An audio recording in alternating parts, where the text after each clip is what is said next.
नमस्कार, बाखबर में आपका स्वागत है। मैं हूं राघवेंद्र सिंह। आज हम बात करेंगे एक ऐसे मुद्दे पर जिससे दुनिया के कई देश बदल गए। दरअसल जनसंख्या के मामले में जो डेमोग्राफी चेंज है उसने कई देशों की राष्ट्रीयता को बदल दिया और यही वजह है कि भारत में इस बात को लेकर चिंता है कि यहाँ की डेमोग्राफी चेंज अगर की जा रही तो उसके पीछे क्या वजह है, वो जानबूझकर की जा रही है या सामान्य तौर पर हो रही है। देश के गृह मंत्री अमित शाह ने कहा है कि इस मुद्दे पर सरकार गंभीर है और उन्होंने एक कमेटी बनाई है। पिछले साल अगस्त की बात है, 15 अगस्त 2026 को प्रधानमंत्री नरेंद्र मोदी ने इस मुद्दे पर एक कमेटी बनाने की घोषणा की थी। इसमें रिटायर्ड जस्टिस प्रकाश प्रभाकर नावलेकर इस कमेटी के अध्यक्ष होंगे और साथ में उनके लगभग 5 सदस्य रहेंगे जो इस बात पर विचार करेंगे कि ये क्यों हो रहा है और उसके रोकने के उपाय क्या हैं। आज इसी पर विस्तार से बात, क्योंकि पिछला विधानसभा पश्चिम बंगाल का हम सोचे इसी मुद्दे पर खासतौर से लड़ा गया कि पश्चिम बंगाल की डेमोग्राफी चेंज की जा रही है और वो देश के लिए खतरा है। दूसरी बात यह कि उत्तराखंड पर भी इसी तरह की बातें हैं। हालांकि उत्तराखंड में भी अगले साल चुनाव है, लेकिन उत्तराखंड के लगभग 20 जिले ऐसे हैं जहां डेमोग्राफी में जनसंख्या को लेकर बदलाव हुआ है और आबादी 50% तक बढ़ गई है। विस्तार से बात चर्चा में जुड़ेंगे हमारे 3 विशेष मेहमान। स्टूडियो में मौजूद है हमारे वरिष्ठ पत्रकार साथी संदीप पाठक जी। संदीप जी का बहुत स्वागत है। दिल्ली से हमारे साथ जुड़ रहे हैं राजनीतिक विशेषज्ञ नागेंद्र सिंह परमार जी और फोन लाइन पर हमारे साथ हैं रमेश सिंह जो जियो पॉलिटिकल के एक्सपर्ट हैं। तो आप सभी का बहुत बहुत स्वागत है। सबसे पहले चर्चा की शुरुआत नागेंद्र जी आपके साथ करना चाहते हैं। बार बार आपके साथ इसलिए हम चर्चा की शुरुआत करते हैं क्योंकि आप दिल्ली में हैं और दिल्ली देश के कई राज्यों से जुड़ा हुआ है। ख़ासतौर से हम पंजाब की बात करें, राजस्थान की बात करें, हरियाणा की बात करें और उसके बाद वहाँ से सुदूर हम नॉर्थ ईस्ट की बात करें तो वो भी रास्ता एक तरह से दिल्ली से होकर जाता है। किस ढंग से सोचते हैं, क्या ये जनसंख्या का पैटर्न का जो बदलाव हो रहा है वो सामान्य है या कोशिश करके उसमें तब्दीली की जा रही है? एक बात मैंने चर्चा की शुरुआत में की थी कि पश्चिम बंगाल का जो चुनाव भी हाल ही में संपन्न हुआ है वहाँ घूसपैठ और डेमोग्राफी चेंज करने के मुद्दे महत्वपूर्ण थे, खासतौर से जो बांग्लादेश सीमा से जुड़े हुए हैं।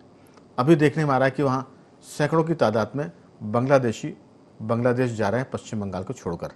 तो इस बात के तो सबूत मिल गए हैं कि डेमोग्राफी चेंज करने की वहाँ कोशिश हुई थी, घूसपैठ भी की गई थी और अब सरकार बदली है और सरकार उनको राहत देती थी उसके जाने के बाद लोग अपने घर लौट रहे हैं। पश्चिम बंगाल के मुख्यमंत्री ने कहा है कि बांग्लादेशी वापस जाएं क्योंकि हम उनको गिरफ्तार नहीं करेंगे, वो कोई सरकार के दामाद नहीं है। ये शब्द का इस्तेमाल किया है वहाँ के मुख्यमंत्री ने। आपकी राय? अमित शाह की बात, पीएम मोदी के निर्देश पर जो कमेटी गठित हुई है जस्टिस नावलेकर की अध्यक्षता में, वो कितनी महत्वपूर्ण है और उस पर क्या लगता है कि कुछ बदलाव होगा? आपकी राय?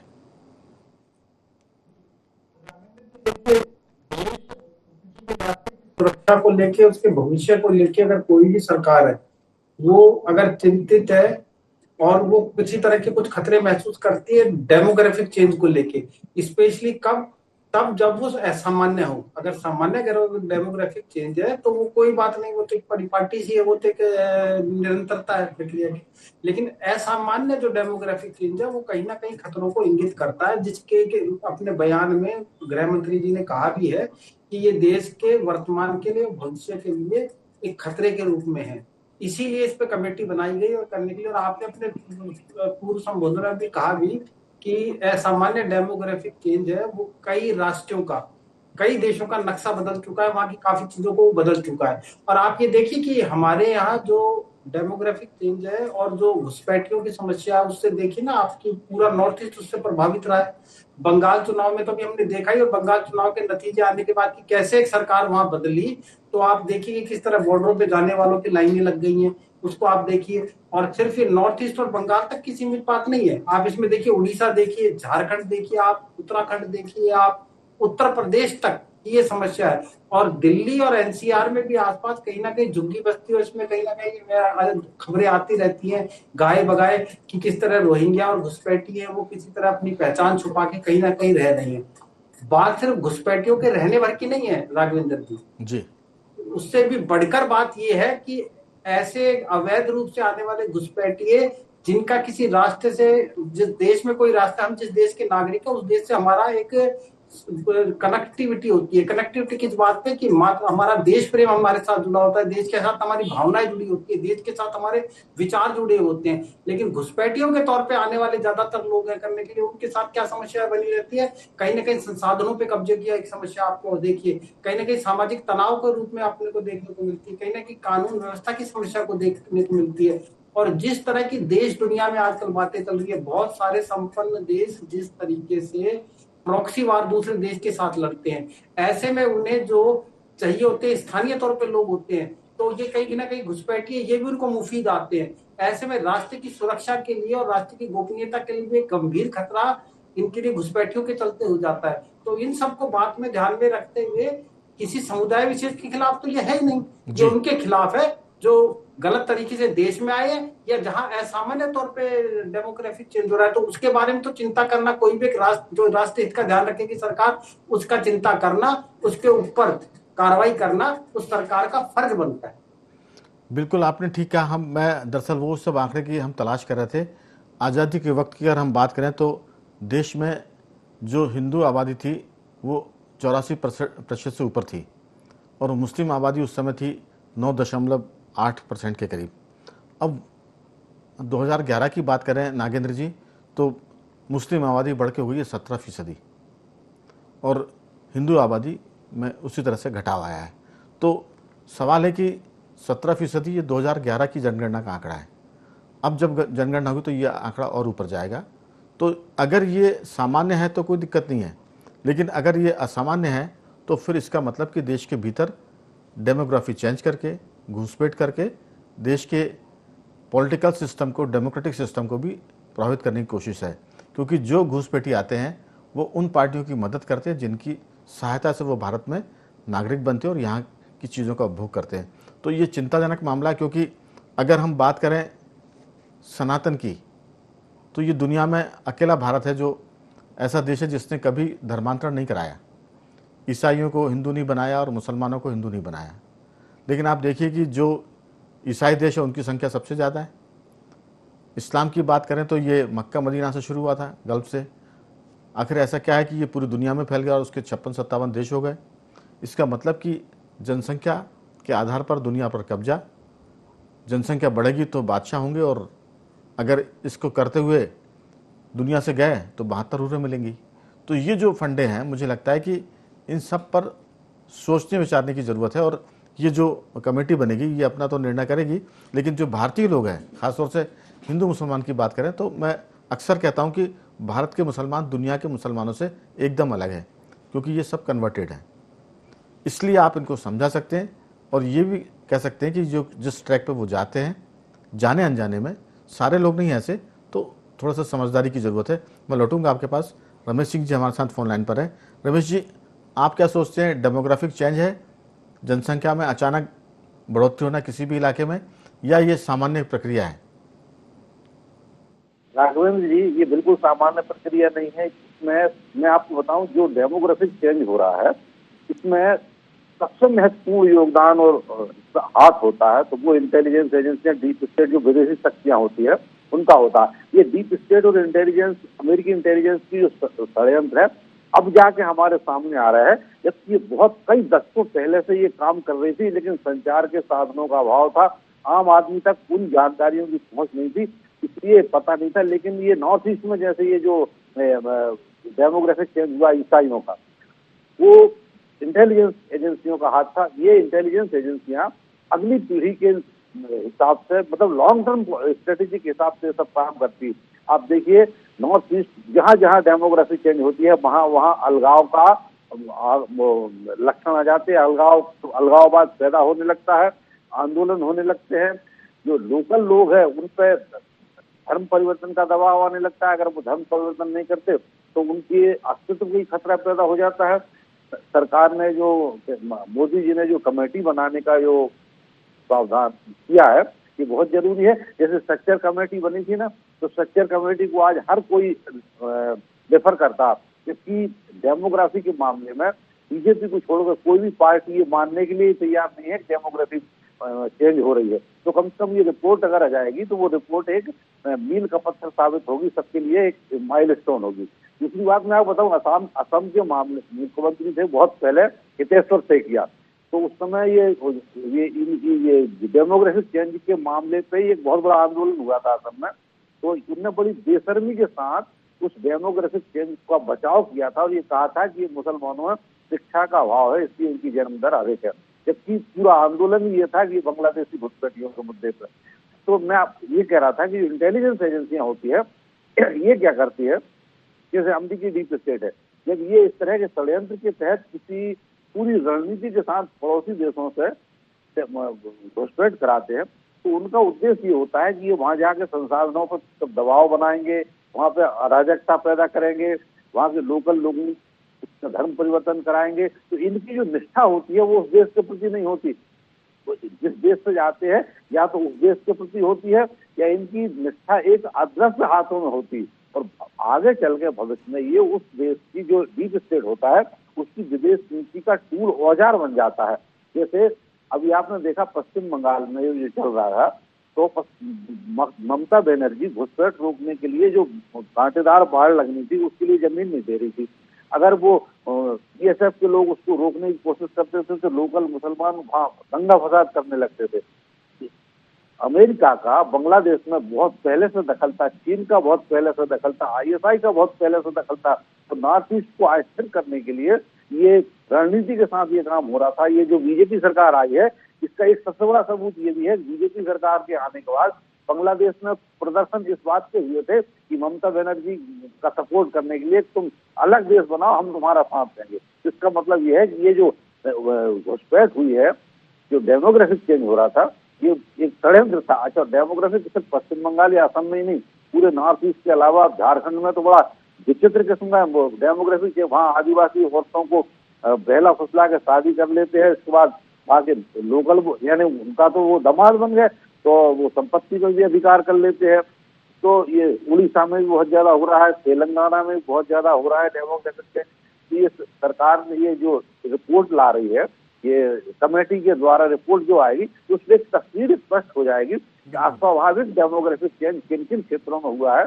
वहां पर सरकार ध्यान दे सकती है और जो इंटेलेक्चुअल्स है वो भी उस पर डिबेट करेंगे। दूसरी राजनीतिक दल है उन पर भी ये दबाव आएगा कि ये जो रिपोर्ट है इस पर कार्रवाई करें, इसको देखें कि ये क्यों हो रहा है। जब कोई समस्या हम मानने लगते हैं कि समस्या है तो फिर उसके समाधान की तरफ भी हमें बढ़ना पड़ता है। बिल्कुल रमेश जी, ये किसी के खिलाफ नहीं है, किसी धर्म, जाति, वर्ग, क्षेत्र के खिलाफ नहीं है। ये देश का मामला है कि अगर यहाँ स्वतः ही संख्या बढ़ रही है तो कोई दिक्कत नहीं है, लेकिन वैसे भी जनसंख्या विस्फोट को लेकर पूरी दुनिया चिंतित है। 800 करोड़ की आबादी पूरी दुनिया की हो गई है। कहते हैं कि धरती भी अब मनुष्यों के बोझ तले दब रही है। तो ये जो जनसंख्या है, ज्ञात इतिहास में संदीप पाठक जी, इतनी जनसंख्या पृथ्वी की कभी नहीं रही जो लोगों की जानकारी में है। हम इस बात पर चर्चा कर रहे हैं कि जनसंख्या बढ़ाकर देशों पर कब्जे करने की बातें सब लोग करते होंगे, लेकिन 1500 साल पहले का इस्लाम, 2000 साल पहले का क्रिश्चियन जो धर्म है, उसके जो देश हैं या तो वो ताकत की दम पर बने हैं या फिर वो सेवा की दम पर बने हैं। दुनिया भर में दर्जनों ऐसे देश हैं जो पहले ईसाई थे, अब वो इस्लामिक हो गए हैं। मैं चर्चा में उनके नाम भी पढ़कर सुनाऊंगा, लेकिन जो बात देश के लिए हो रही कि यहाँ डेमोग्राफिक का जो चेंज किया जा रहा है, जनसंख्या का जो विस्फोट हो रहा है, वो सामान्य है या इसके पीछे कोई साजिश है? अगर साजिश है तो रोकने की ज़रूरत है, और सामान्य है तो समझाने की ज़रूरत है कि जनसंख्या आप बढ़ाएंगे तो फिर आपके सारे संसाधन कम पड़ जाएंगे।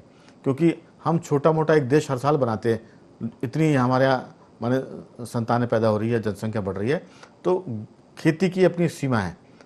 वहाँ भी गेहूं का उत्पादन एक लिमिट के बाद बंद हो जाएगा, क्योंकि कितना आप 1 एकड़ से गेहूं निकालेंगे, तो सब सेचुरेशन पे आएंगे। और बेहतर है कि जब खाद्यान्न संकट आए और दूसरे संसाधनों का संकट आए, उसके पहले हम जनसंख्या को नियंत्रित कर लें, और किसी साजिश की अगर बात हो रही है तो उसको भी साफ करके रोक दें। आपकी राय? बिल्कुल राघवन जी, ये बहुत विश्व स्तरीय समस्या तो है ही, और भारत के परिप्रेक्ष्य में तो ये, अगर जनगणना की बात करें तो जनगणना पहले तो एक सामान्य प्रक्रिया थी, सांख्यिकी आंकड़ों के लिए आने वाले 10 साल की योजना बनाने के काम आती थी। लेकिन वर्तमान जो परिस्थितियां चल रही हैं, जिस तरह से जनसंख्या विस्फोट हो रहा है, और वो भी क्षेत्रीय संतुलन को देखें आप, पश्चिम बंगाल का उदाहरण आप देख सकते हैं, नॉर्थ ईस्ट में देख लीजिए। मैं तो ये यहाँ तक कहूँगा कि आप मध्य भारत के महानगरों को लेके, और साथ में यह आपको सुन के हैरत होगा कि कि मध्य प्रदेश जैसे ट्राइबल एरिया में भी बहुत लोग हैं जो जिनको अगर आप सर्वे करें, और सबसे अच्छी बात मतलब पकड़ने वाली बात यह है कि ये घुसते याचक बन के हैं और उस जगह पे आके वहाँ की अब लोकल परिस्थितियों को जज करते हैं, उसके हिसाब से अपना व्यवसाय डालते हैं और उस व्यवसाय से अपनी लोकप्रियता बनाते हैं, चाहे वो गैस वेल्डिंग का काम हो, चाहे वेल्डिंग का हो, चाहे पेंटिंग का हो, चाहे कोई और किसी भी प्रकार का जो उस क्षेत्र में रहता है। और वो इनके जो घुसने का और वहाँ से अस्थिरताएँ ये लोग कहीं ना कहीं क्रिएट कर रहे हैं। अभी जो लेटेस्ट हम लोगों ने जो चुनाव देखा है और उसमें जो इनका मॉरल डाउन हुआ है और इनको जाना पड़ रहा है, आप संतुलन की बात जो आपने पिछले आंकड़े बताए कि 84% और करीब 9% की बात थी। अब आप देखिए कि जनसंख्या अगर कंट्रोल की तो बात कर रहे हैं, तो क्या सब समझदारी एक ही वर्ग की है कि वही कंट्रोल करे? दूसरा वर्ग भी तो देखे उस चीज़ को कि अगर आप देखिए मुस्लिम आबादी का रेशो क्या बढ़ रहा है, क्रिश्चियनिटी का, और सबसे बड़ी बात है कन्वर्जन। दोनों जगह बहुत तगड़ा कन्वर्जन है और इनको पूरे अंतर्राष्ट्रीय स्तर पर एड मिलता है इस चीज़ को लेके, और इनकी योजनाएं प्रयोजन सब प्रकार के ऐसे हैं। सरकार ने बहुत सही निर्णय लिया और इस समय उसको पूरे सपोर्ट की और सामाजिक सपोर्ट की ज़रूरत है।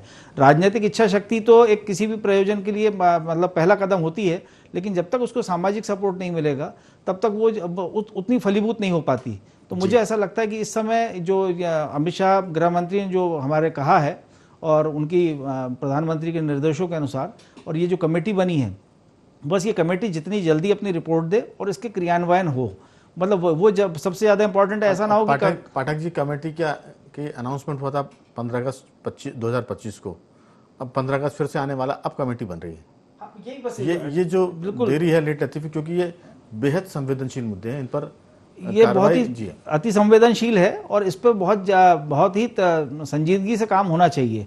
और यदि इसका सरकारीकरण, जिसको अपन एक तमगा देते हैं कि सरकारीकरण की तरह बना, और लोगों को एडजस्ट करने के लिए जो कमेटियां अपने आप चलन में, मतलब पहले भी अपन कई बार ये क्रिटिसाइज होता है, वो सब ना होते हुए इसको बहुत ही जिम्मेदारी से, और मुझे लगता है कि इस मामले में कुछ बेहतर रिजल्ट्स आएंगे। और लोगों में सबसे बड़ी बात है अवेयरनेस। पहले वो अवेयरनेस नहीं थी, अब लोग भी जागरूक हो गए कि हमारे आसपास कौन है, समझना चाहता है आदमी। अब ये भी एक फ़र्क पड़ा है। बिल्कुल। और जो उसके कमेटी के जस्टिस हैं नावलेकर जी, वो मध्य प्रदेश से उनका संबंध है।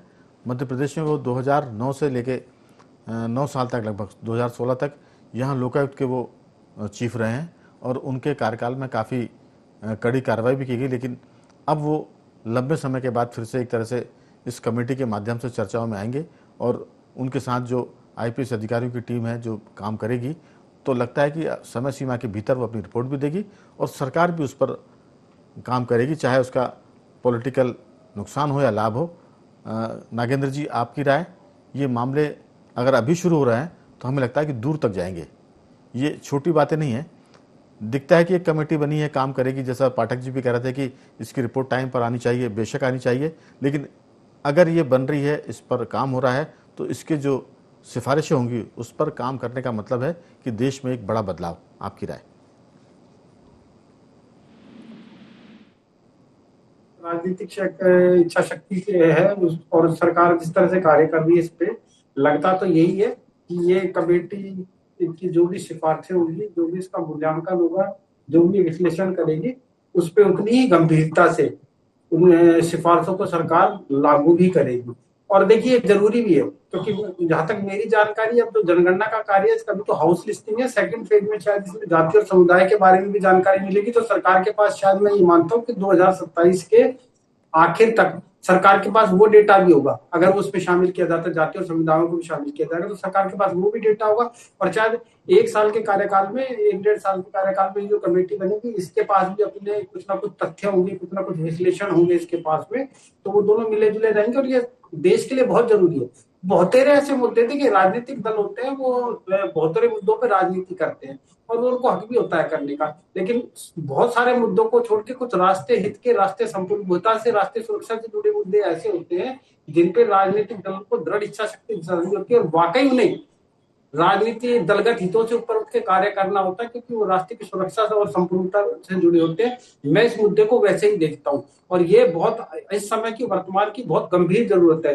किसी भी देश के रास्ते की, मतलब किसी भी देश की जो जनसंख्या है, वो उसके लिए आंकड़े होते हैं, TFR जो दर होती है, कि राष्ट्रीय प्रजनन दर होती है, उससे एक आकलन आता है मोटा मोटा कि भाई सामान्य तौर पर किस समुदाय की जनसंख्या कितनी बढ़ रही है। लेकिन वो असामान्य है तो उसके ऊपर ध्यान देने की जरूरत भी है। और मेरे से पूर्व पैनलिस्ट पाठक साहब ने जो कहा, मैं उससे भी रखता हूँ समर्थन कि देखिए, कुछ घुसपैठी और कई अन्य तरह के लोग उस तरह के धंधों पे धीरे धीरे अपना कब्जा जमा रहे, जिनको आम जन करना नहीं चाहता। वो छोटे मोटे ऐसे धंधे करते करते और फिर वो कहीं ना कहीं उन धंधों पे भी अपना कब्जा जमाते हैं। और फिर जब वो आर्थिक रूप से समृद्ध हो जाते हैं, तो कहीं ना कहीं वो जो कहते हैं ना कि सामाजिक विषमता को लेके, संसाधनों पे कब्जे को लेके और अन्य अन्य तरीके की चीजों को लेके वो एक अलग तरीके का रुख अख्तियार करते हैं, जिसके बारे में भी सरकार को सोचने की और जानने की जरूरत है। बिल्कुल आपने ठीक कहा। ये एक ऐसा मुद्दा है जिस पर सभी दलों को एक राय होना चाहिए, क्योंकि राजनीति अपनी जगह है। अगर डेमोग्राफी चेंज हुई तो इसमें देश का एक तरह से लोकतांत्रिक संतुलन है वो गड़बड़ाएगा, और फिर जो विदेशी आएंगे वो अपने हिसाब से देश को चलाने की कोशिश करेंगे। एक तरह से ये घुसपैठ है, अतिक्रमण है और देश को बदलने की साजिश है, देश पे कब्जा करने की साजिश है। जो हमारे, मैंने कहा था कि जो इसमें 4 सदस्य हैं जस्टिस नावलेकर की टीम में, उसमें सेंसस कमिश्नर मृत्युंजय कुमार नारायण भी इसके मेंबर हैं, जो सेंसस जनसंख्या के आयुक्त हैं। रिटायर्ड आईपीएस अधिकारी हैं बालाजी श्रीवास्तव, ये भी इसके मेंबर हैं। और रिटायर्ड आईएएस ऑफिसर हैं दुर्गा शंकर मिश्र। और चौथी इसकी सदस्य हैं डॉक्टर शामिका रवि। तो ये तो 4 सदस्य हो गए और 5 सदस्यों की कमेटी है। सवाल बस यही है कि घूसपैठ के मुद्दे पर, जनसंख्या में अचानक बदलाव के मुद्दे पर, डेमोग्राफी चेंज करने की साजिश पर कोई राजनीतिक प्रतिद्वंद्विता होने की ज़रूरत नहीं है, क्योंकि सारे दलों को इस मुद्दे पर एक सुर में कहना चाहिए कि ये सबसे खतरनाक मामला है, इस पर सब सहयोग करेंगे और इसको रोका जाना चाहिए। इसके बाद जो दूसरे मुद्दे हैं, महंगाई है, रोजगार है, पर्यावरण है, इन पर सरकार से खूब लड़िए। आप सरकार को कटघरे में खड़ा करिए, उसको चलने मत दीजिए, उसको निर्णय बदलने पर मजबूर करिए। लेकिन कुछ ऐसे मामले हैं जिन पर अगर कोई दल राजनीति करता है तो फिर वो देश के खिलाफ जाता है। राजनीति में सत्ता वो पा सकता, अलग बात है, लेकिन देश के खिलाफ जाकर सत्ता कोई हासिल नहीं कर पाएगा। रमेश जी, आपकी राय?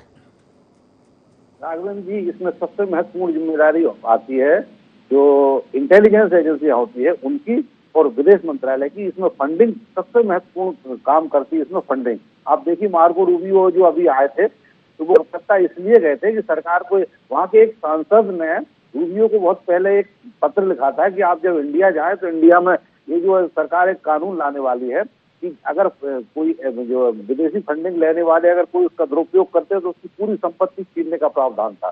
तो आप ये सोचिए कि हमारे देश में इस संबंध में कानून बनने वाला है। हमारे लिए समस्या है, लेकिन अमेरिका में उनको इस समस्या इस बात से है कि कानून ना बनाए। इसका मतलब ये हुआ है कि उस फंडिंग का दुरुपयोग होता है। तो उस सबसे महत्वपूर्ण चीज है कि इंटेलिजेंस एजेंसियों को सब पता होता है, वो नजर रखे, फंडिंग रोकने के उपाय करें। और सरकार इस कमेटी के आने के बाद एक सिस्टम बनाए, एक एजेंसी बने जो ये पूरे देश में डे बाई डे जो इन्फिल्ट्रेशन हो रहा है, जो मोबिलाइजेशन हो रहा है डेमोग्राफी का, उस पर नजर रखे। वो कहीं षड्यंत्र तो नहीं है, और अगर हो रही है तो ऐसे डेमोग्राफिक चेंज को हतोत्साहित करने के लिए, रोकने के लिए भी मल्टी लेयर्ड प्रोग्राम होने चाहिए, कोई उपाय होने चाहिए जिससे इसको समय रहते रोक लिया जाए। अगर ये बहुत लेट हो जाते हैं तो फिर वो संस्थागत हो जाता है और उसे रोकना और उसे खत्म करना बड़ा मुश्किल हो जाता है। तो सबसे जरूरी चीज है कि इंटेलिजेंस एजेंसियां इसमें सक्रिय भूमिका निभाएं और इसमें फंडिंग रुके। फंडिंग हमें डरने की जरूरत नहीं है। कानून अगर बनाना है तो बनाए। अमेरिका कोई बाप थोड़ी हमारा जो ये कहे कि आप ये कानून बनाए या मत बनाइए। ये हमारी समस्या है, हम अपनी समस्याओं के हिसाब से कानून बनाएंगे। बिल्कुल रमेश जी, असल में अमेरिका, एक फिल्म आई थी शोले, उसमें गब्बर सिंह एक डाकू हुआ करता था। तो अब वो दुनिया का गब्बर सिंह जो अमेरिका है वो बूढ़ा हो गया है, और बूढ़े गब्बर सिंह के साथ जो बर्ताव की कई मीम्स आए हैं, तो वो पूछता था अक्सर कि होली कब है। तो उसके जो कालिया और वो दूसरे जो साथी थे वो बताते हैं कि होली, सरदार होली इस तारीख को है। अब जो गब्बर है वो बार बार पूछ रहा है उनसे कि होली कब है। तब वो उसके जो साथी हैं वो गब्बर सिंह को डांट देते हैं कि तुमको याद ही नहीं रहता है, बूढ़े हो गए हो, फालतू की बातें करते हो। तो दुनिया भर में जो अमेरिका की गब्बरशिप है या अमेरिका जैसा गब्बर है, उसको अब सब डांट फटकार रहे हैं। अब वो स्थिति ना तो अमेरिका की है कि वो गब्बर सिंह की भूमिका में दुनिया को चलाए, और ना भारत उस हालत में है कि वो उसकी हर बात को माने। लेकिन आपने बार बार जोर दिया है कि इंटेलिजेंस सर्विसेज को ध्यान रखने की ज़रूरत है। मेरा मानना कि ये टीम वर्क है, ग्राम पंचायत से लेकर स्थानीय निकायों से लेकर आम नागरिक से लेकर राज्य सरकारें भी जब इसमें मिलकर काम करेंगी तब घूसपेट की चीज़ें सामने आएंगी। डेमोग्राफिक चेंज करने की जो कॉन्स्पिरेसी है वो रोकी जा सकती है। तो ऐसे बहुत सारे मुद्दे हैं जिस पर सबको मिलकर काम करना पड़ेगा। इसमें सरकार अपनी जगह है, प्रतिपक्ष को भी साथ देना पड़ेगा और पंचायत से लेकर पार्लियामेंट तक इसमें एका लाना पड़ेगा। तो कुल मिलाकर उम्मीद करते हैं कि जनसंख्या पैटर्न का जो की पड़ताल हो रही है वो मंजिल तक पहुंचेगी और समस्या का निदान खोजेगी। मैं तीनों मेहमानों का धन्यवाद करता हूं। रमेश जी आपका साधुवाद, नागेंद्र जी आपका बहुत धन्यवाद और पाठक जी आपका भी बहुत बहुत साधुवाद कि आपने चर्चा में हिस्सा लिया। बखबर में आज सिर्फ इतना ही। बने रहिए हमारे साथ और देखते रहिए IND24।